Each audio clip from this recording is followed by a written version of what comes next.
I believe so strongly it's so important at the beginning to recognize you don't have to do it all. You don't have to become an expert at the beginning. At the beginning. The idea is to take some step that presents itself in some way that you're not necessarily in your comfort zone. You're talking about new beginnings. I'm talking about, no, I'm talking about really the whole process, because it's letting go and sticking around waiting, and it's also new beginnings, and everything starts with letting go. I have to let go. I had to let go of the fact that I knew anything about, actually, that I knew anything about anything. Let's start with that. I don't know anything about anything, and I don't know anything. And then the next stage is you've been introducing the notion of RV life, or not RV life, like van life. And I'm watching it going, geez, I don't get it. And I think there was nothing I could put on it specifically that I didn't get, but I thought, yeah, I don't, whatever. But then it just started in the back of my mind, starting to present, which is part of my going out and then just allowing myself to make errors, to ask questions, to be upset, to be scared, to be frightened, to be excited. And then we started moving down a path. And by the time we finally went in to look at an RV place, and I'd never sat in one. You rock and you have your tow vehicle to toot around, go sightseeing. Like when I go out, I bring mountain bikes. I like to do all that stuff. And having a vehicle is super handy. I sat it and I go, okay, I'm buying this.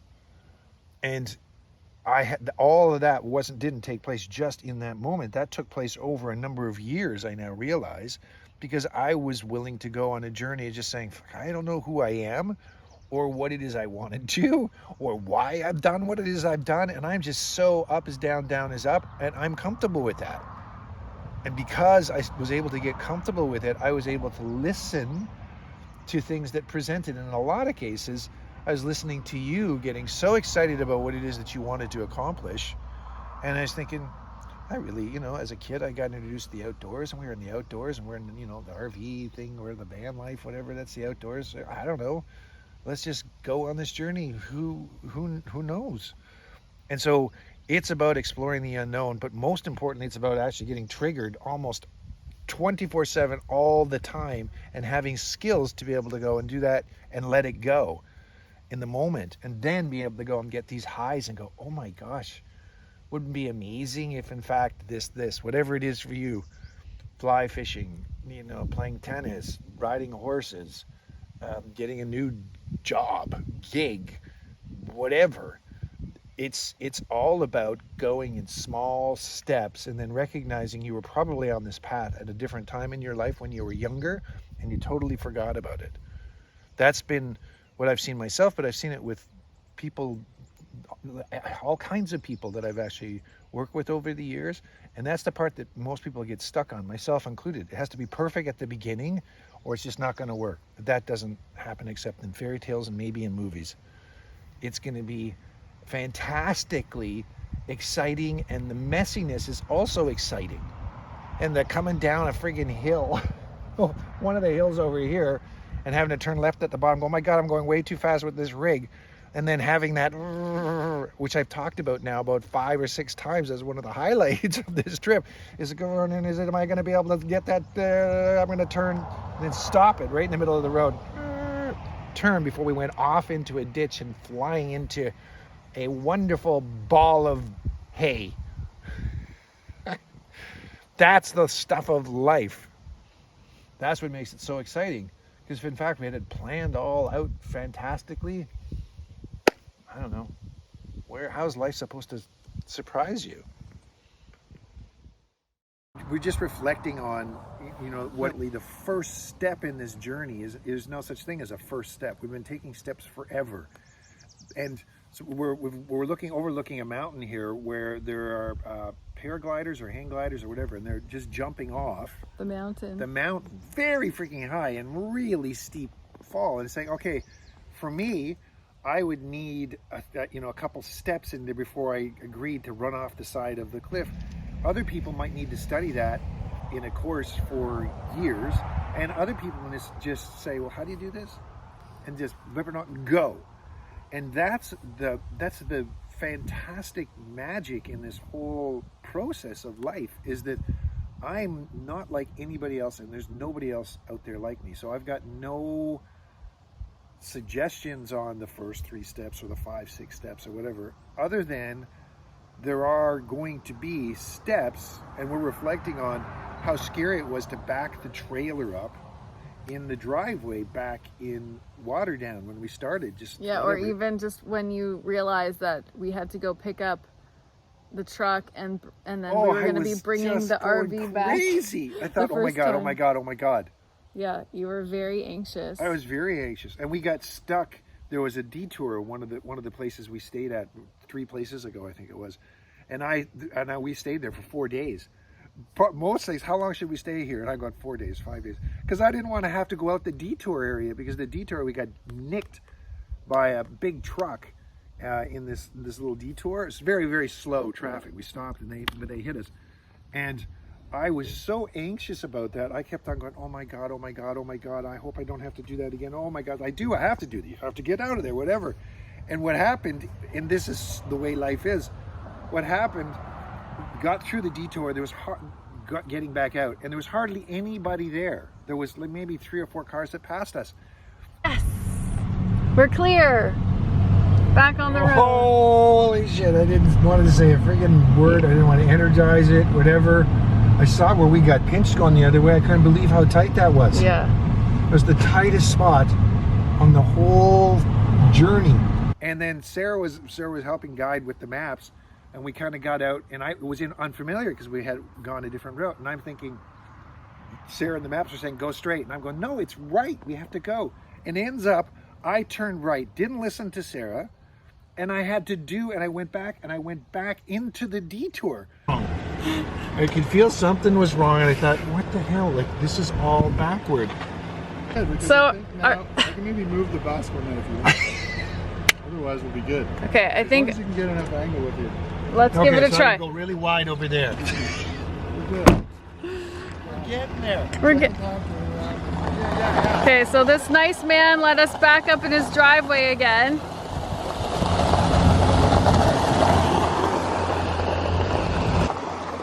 Yeah.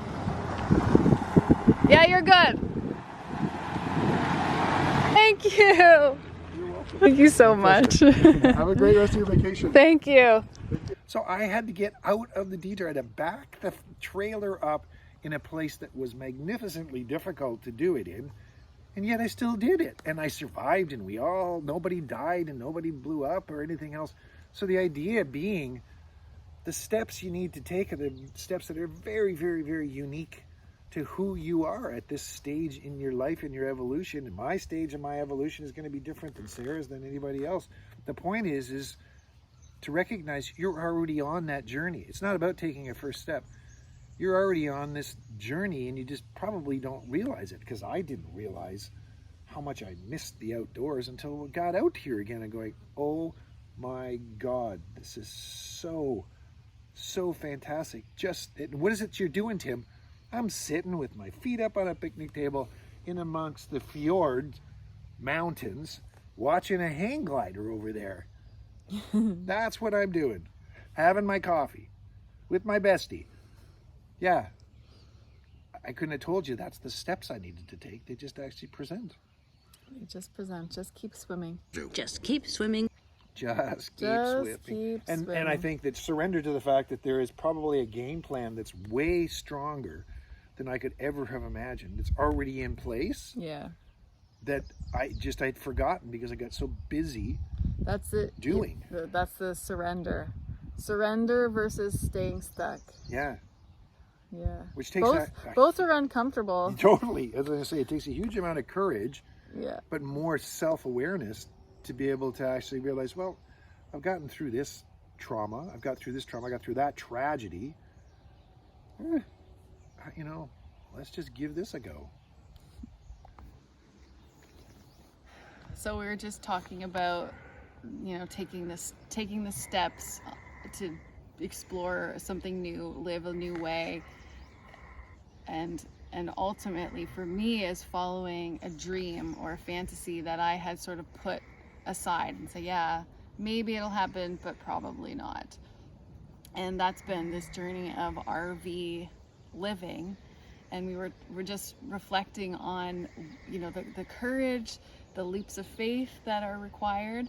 And the funny thing, and Tim was just saying that it was a real marker for, what would you say, being on the right path, with my reaction to what happened when we bought it. Yeah. It really, really, really told me the opposite what normally would tell me. It told me, yeah, I'm on the right path because... Yeah. Well, so, yeah, because my reaction of my mind that I was able to just witness but not actually play out was when we were signing the papers to buy this RV, which, let me back up to say, it was 2 days prior that Tim sat in the RV for the first time. So is this an RV? No, this is considered an RV, a recreational vehicle. Okay. A motorhome would be something with a motor, so those, you know, it's all in one. Yeah. Where and I just remember you sitting there and just kind of being dizzy and like, what am I doing here? And maybe 2 days before that, you called me on the phone and you said, yeah, Sharon mentioned about, you know, doing the RV thing. And my reaction at that point was tears. I literally cried with the emotion of that possibility, and what felt to me as something that was very doable. All right, so I just purchased an RV with Tim, a cottage on wheels, and I got a lot going through me. I feel terrified in some ways, and also excitement. But this is probably the biggest leap I've ever taken. So then go, let's just look and see and feel. By shopping around, it was the first place we went to. You sat in the RV. Yeah, it was one place. And then you said, yeah, I think we're gonna get it. And then take a couple days to just process. And then the next day we're there in the sales office signing the papers and contracts with my name and your name.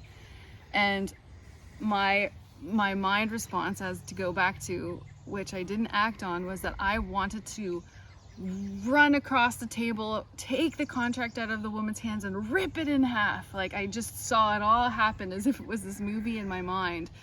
And obviously the feelings inside were just very anxious, because at this point it would have been all the money in my bank account that I had would have been cleared out with this. And, you know, just feeling the stress, but the exhilaration. So as we talk about, right, like everything, I'm not allowed to do this. How dare I do this? This is the stupidest idea ever.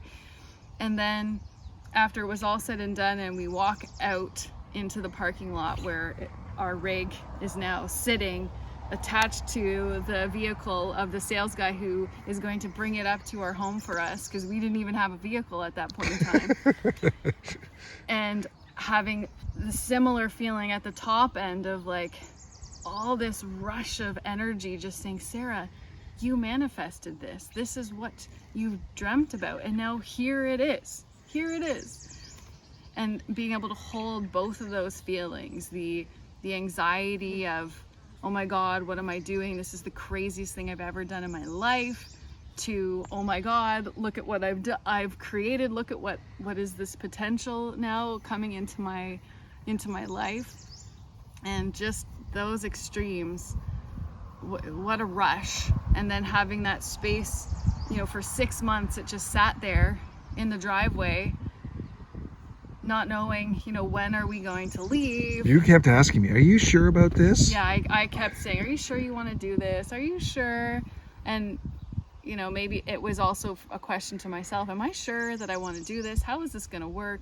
And I mean, we had a lot of other things up in the air at that point in time with Sharon's health, and we were even considering how Sharon's health turned around. Then, okay, what does that look like? Can we bring her out on the road? Will we just go for short trips? And there was just a lot of questions at that point in time. So it was a big risk, at least for me. I know for you, it didn't feel like a risk at the time.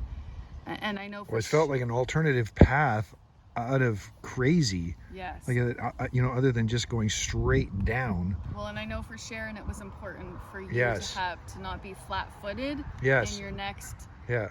Even if it didn't work out, at least I've got momentum. At least I'm moving. At least you have some sort of idea of a potential direction to go. Yeah, she was very clear on that. And I could see that brought her a lot of peace. Yeah. To know that, you know, we had some sort of plan that was going to light me up, because she was able to see that the path that we were on at that point in time, at least on the business side of things, wasn't lighting either of us up. Yeah.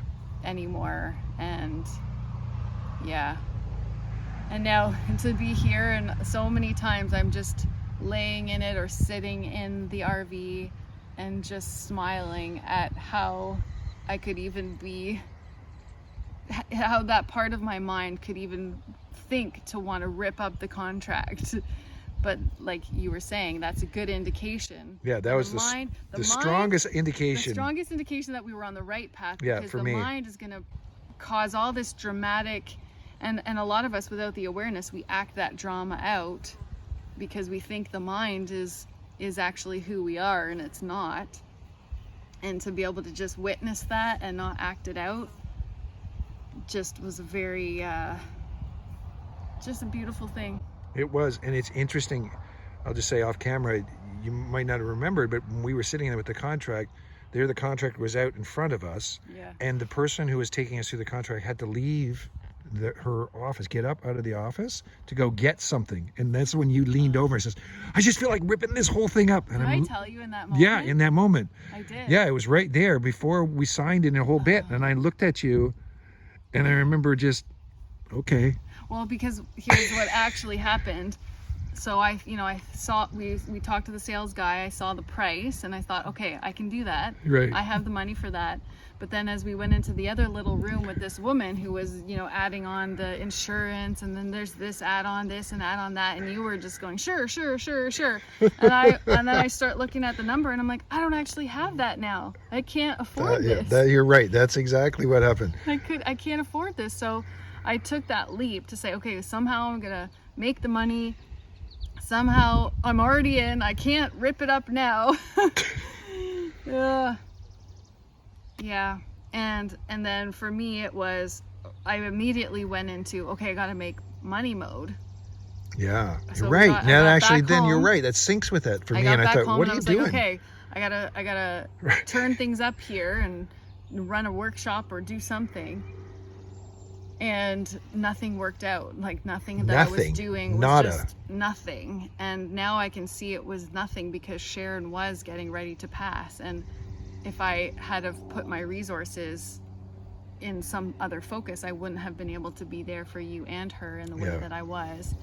And I can say that for me, being so stubbornly independent and needing to be, just independent, for me, the biggest risk was being interdependent with you and like relying on or allowing myself to be supported, and for you to say, like, don't worry about the money. Like that's the least of that's not our problem. That's not the problem. It's whether or not we even like it. Yeah, do we like this? First love it.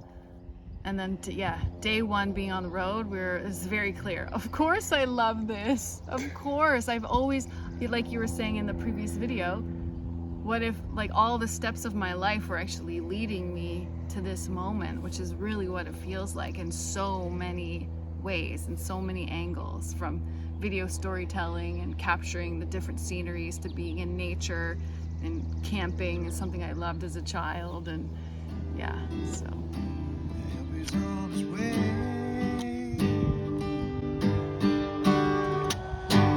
Help is on his way. Help is on his way.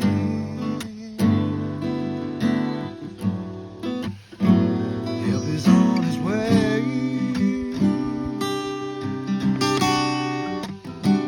Help is on his way.